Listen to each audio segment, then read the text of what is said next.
chiaro che oggi Verona, se anche potrebbe essere politicamente marginale, comunque la centralità di Verona di fatto non la toglie nessuno, è comunque una città che si pone strategicamente in un crocevia, è un punto di raccordo. Io ho relazioni col Trentino, con la Lombardia, con gli altri, e quindi questo è il punto di forza di Verona. Bisognerebbe forse riconoscere un po' di più dal punto di vista amministrativo ciò che è di fatto un qualcosa che è dato da un punto di vista, diciamo, non solo di posizione ma anche di ruolo economico. Non c'è un grandissimo interesse da parte di noi veronesi, noi cittadini veronesi, su quelle che sono le vicende politiche amministrative della nostra regione. E poi un altro grande problema, secondo me, è il fatto che quando si apre un bando per l'assunzione di personale negli uffici regionali di qualunque tipo, partecipano pochissimi veronesi, o quasi nessuno, mi viene da dire. Penso di non scoprire l'acqua calda, che se dove c'è un governatore, insomma, è più trainante, ma questo non perché c'è il presidente di quella provincia, ma c'è un'attenzione che, vuoi o non vuoi, di riflesso porta ad avere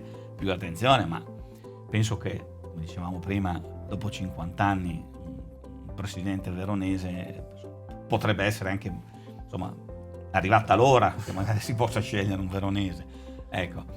Però il fatto che sia abbandonata io non credo, insomma.